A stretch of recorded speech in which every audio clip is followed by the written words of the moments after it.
Lingerieketen Hunkemöller werd 127 jaar geleden in Nederland opgericht. Toen werden er alleen nog maar corsetten verkocht die werden geproduceerd in Amsterdam. Inmiddels is de lingerieketen uitgegroeid tot een waar fashionmerk.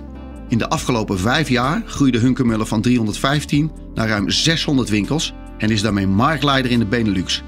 Het streven is om Europees en uiteindelijk zelfs wereldwijd marktleider te worden op het gebied van lingerie. Mountford trad in 2009 aan als CEO bij Hunkemöller. Onder zijn leiding werd onder andere het Sexy Store concept gelanceerd. Vandaag zal Philip ons meer vertellen over de successtrategie en toekomstplannen van Hunkemöller. Can you tell us what is the biggest success factor of Hunkemöller? The people. The people. Yeah, without great people, you don't have great product, you don't have great environment, you don't have great service. So I think at the heart of every great business, you've got to have a great management team. And I'm not just saying this because I'm at Hunkemöller, but I truly believe the management team we have at Hunkemöller is the best team I've ever had in all my career. Part of it we've created and part of it is existing. But yes, really, without great people, nothing can move forward. Equally, great people have to have great vision as well. How did you pick these great people? Did you know them from a network? Of course, there's always a couple of people that you bring with you wherever you go. Yes. I mean, we've got a planning director who has worked for me a couple of times, and we've got a global retail director who's worked for me before. But they're the only 2 people who've worked with me before, and we have a strong management team. So we've looked at people with real skill and real influence in the lingerie industry. So I've never worked in the lingerie industry. Before I came here, I didn't have an opinion. I knew what I wanted the business to look like globally. I knew what I wanted to transform into. But then I needed people to help us transform them. You say, when I started, I already had a vision about what it's going to be. Where did you get your inspiration from?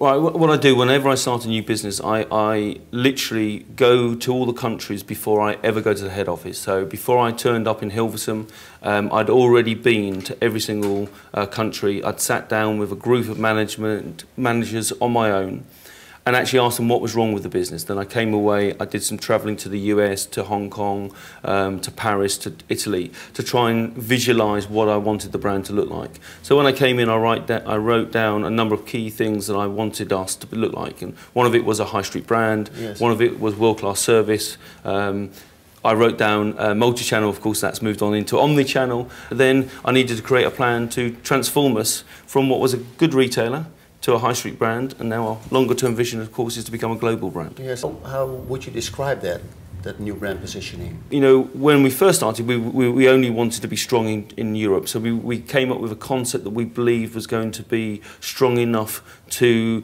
take us across the whole of Europe. Now we have a bigger aspiration, and our aspiration is to conquer a number of different countries outside our sort of comfort zone of Europe, and therefore we need a better vision, a better dream about what our store concept should be, what our service levels should be, and what our product levels should be. Yes. I mean, really, at the end of the day, if you haven't got great product, you haven't got a great brand. Yes. At the end of the day, it starts and finishes with product. Is that brand positioning in all the European countries and the worldwide countries? Is that the same brand positioning, or is it different in the Benelux than in other markets? We are a whole. The problem with our business previously was we had very strong individual country managers who created their own service levels, their own kind of what their store should look like. And what we did when we joined is that we created a complete vision of the store. So if you go into one of our stores in Germany, Holland, Belgium, Luxembourg, Sweden, it's the same. And we've created a service level and a training system that we use across every single country. My vision when I joined was, why should somebody buying middle market lingerie not experience great brand service? And the middle market across Europe is under the most amount of pressure. You know, everybody's trading down or trading up. And so if you're going to be in our market position, you have to be the best. So our vision is constant service, constant image across all of Europe. But your target group? Is 28. She's a she hero. A she hero? Yes, yes. Yeah. So what does it mean, a she hero? So we created this 28-year-old theoretical woman. In effect, what we're doing is we're saying, right, that we need to focus on this consumer. Of course, you're always going to have consumers on either side, you know, and you can't just have such a small gap. And women, you know, they're getting older slower. You know, if you look at 2 decades ago at a 45-year-old woman, she was quite old. Now she's young, and she's dressing young, and it's mindset. And so she can be this 28-year-old. Yes. You know, so it's not just about targeting one consumer. It's about what we believe should be the focus point of the business. One of our key elements of our business is our size ratio. I mean, we have, if you talk to my planning director, it's a bad thing, we have 48 bra sizes. So we want to keep that woman for 3 decades, but equally, at some point you have to release them. You know, because if you try to keep them further, then you create such a diluted image in such a small space. Yes. That, you know, somebody's buying a bra when she's 60 doesn't want to buy it against the girl that's 16. No, yes. So we equally have to be careful. And, you know, one of the things that's happened is we have lost an older consumer. You know, but we've gained far more younger ones. Yeah. I read about your daughter. She's inspiring you with social media. Yeah, she is. Yes. Yeah. So, can you tell us, how does social media contribute to your customer loyalty? Yeah. Can you tell us something about that? It was a wake-up call. It was, I was at dinner with my daughter and her friends, and one of them had been switched off the Facebook, and she said to me, "My life is over, I can't communicate with anybody." And I laughed, and I thought she was being a bit dramatic. And then I suddenly realised that she said, "Well, we don't answer emails, we communicate through Facebook and through Twitter, and I have no means to communicate with my friends." And I suddenly realised, how are we going to communicate with this huge growing element of our business who don't really use email? Yes. You know, my daughter's 18 and she pushes me all the time, and she says to me, "Why aren't you on Instagram? You should be sending more Twitter." You know, she's the one that's pushing me from underneath, but it's really important. She's our core consumer. She's the person that's going to grow up with us. We were one of the first people to have a retail app, and we know exactly their shopping habits. So we know how often they come in, what they purchase, how they purchase, how many units they purchase, their colour trends, their bra size, their knicker size.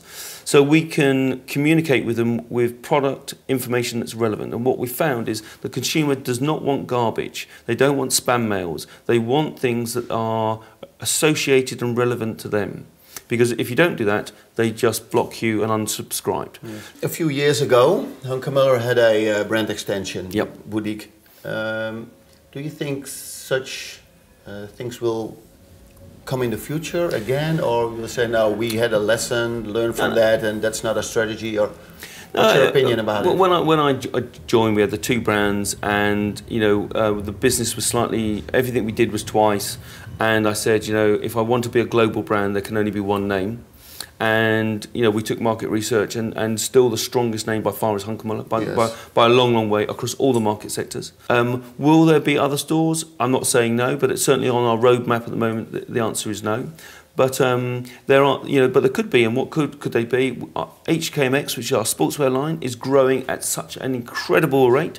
Could we have satellite HKMX standalone sports shops? Yeah, in my dream, we've got them coming. You know, could we have our hosiery, which is the ladies' legwear here? Yes. Could we have in stations hosiery stores? Yes. Yes. Okay. Do I want to create a second brand? Not at the moment. But never rule anything out in life. Yes. Yeah. If you look at this Hunkemöller brand, you also start with cosmetics, yep. sportswear. You told about it. Do you think of new categories? And you've got to be very careful. Most of our stores are between 120 and 118.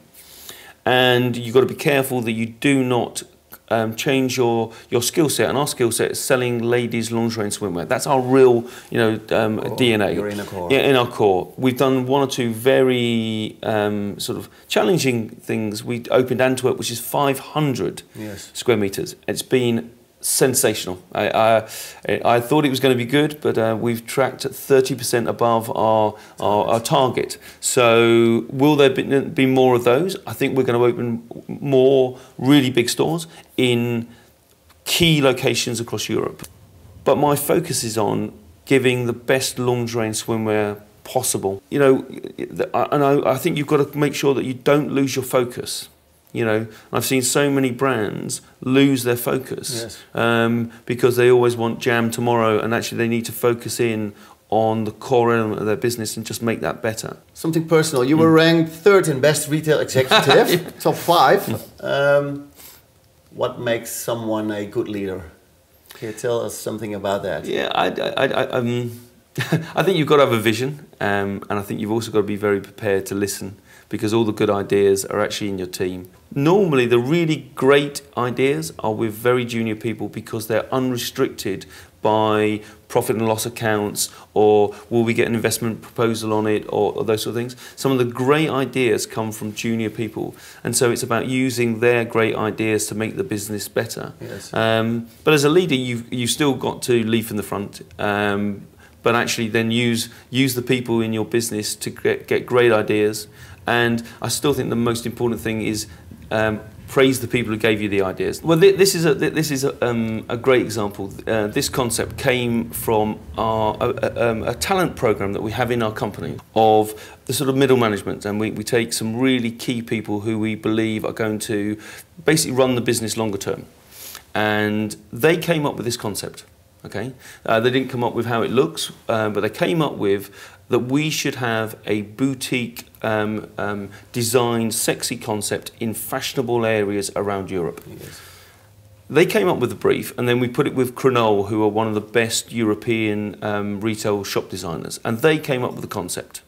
And we said we want it to be more sexy, we want it to be more intimate, we want it to attract a fashionista, not our core consumer. We want to bring back that woman who's 35, who has probably not shopped with us for a period of time because their perception is different about our brand, and we want to reignite them with the Hunkemöller brand. They came up with the dream. My job was just to make it reality. Yes, yeah. Great. If you're looking at the Dutch retail branch, what's your opinion about that? Is the high street going to change? Absolutely. Who is going to survive? I think the smaller towns that are realistic and sort of fashionable, and then the big ones. And I think the cities in the middle are going to come under real struggles, and I think there will be a condensing, not just in Holland, I think across the world. Where do you see Hunkemöller in 10 years? In a perfect world, I would like what you see here in this store today in all of our stores. And to have the perfect service level that we have in all of our stores. We're working towards it, and what in 10 years' time, 1,500 stores. So you think you really need that much stores in the future, although internet sales also in this business are growing fast? Growing fantastically. I mean, last Yes. year we grew e-com by 45%, Yes. again, and then we've been doing this for a number of years. So I still believe that there is a huge amount of retail space, and we launched Click and Collect, and 35% of our Dutch e-com sales are picked up in store. And you said, and it's incredible. We thought we might get to that in about 4 or 5 years' time. We got it in 5 weeks. Yes. And we spoke to the consumer and said, why? We are Dutch. Yeah. No. Well, it's not just the €5. It's not just the 5. It is that you have a huge proportion of women that work. So you get a parcel delivered at home, which means it gets rerouted to a DHL office, which then on a Saturday morning you have to get on your bike and cycle 3 kilometres. Yes. If you know it's in a store, you say, perfect, it's in the store, I will go into store, I will pick it up, I will try it on. If it's the wrong size, I will swap it over. Yes. And it's been fantastic. Focus today on what our core competence is, and then really, when we get that really firm and solid, then there's real great opportunities in other countries. All right, Philip, thank you very much. Thank you very much indeed. Thank you very much. Het is ontzettend knap dat Hunkemöller het voor elkaar heeft gekregen om na ruim 125 jaar haar iets wat degelijke imago te veranderen en hiermee een nieuwe, jonge doelgroep aan te spreken. Hunkemöller heeft zich met haar herpositionering weten te onderscheiden in een markt waar het in het middensegment nauwelijks verschil bestond tussen de aanbieders. Door de juiste mensen om zich heen te verzamelen, weet Philip steeds weer invulling te geven aan de door hem ontwikkelde visie voor Hunkemöller. Het mooie aan de cultuur van de lingerieketen is dat er daadwerkelijk samen wordt gewerkt aan het versterken van het Hunkemöller-merk wereldwijd. Hunkemöller is scherp op retailtrends in de breedste zin van het woord en weet de vertaling te maken naar haar retailformule. Hiermee wordt nogmaals het bewijs geleverd dat je als retailer iedere dag bezig moet zijn met wat er speelt in de wereld en wat dit betekent voor jouw formule om succesvol te zijn en te blijven.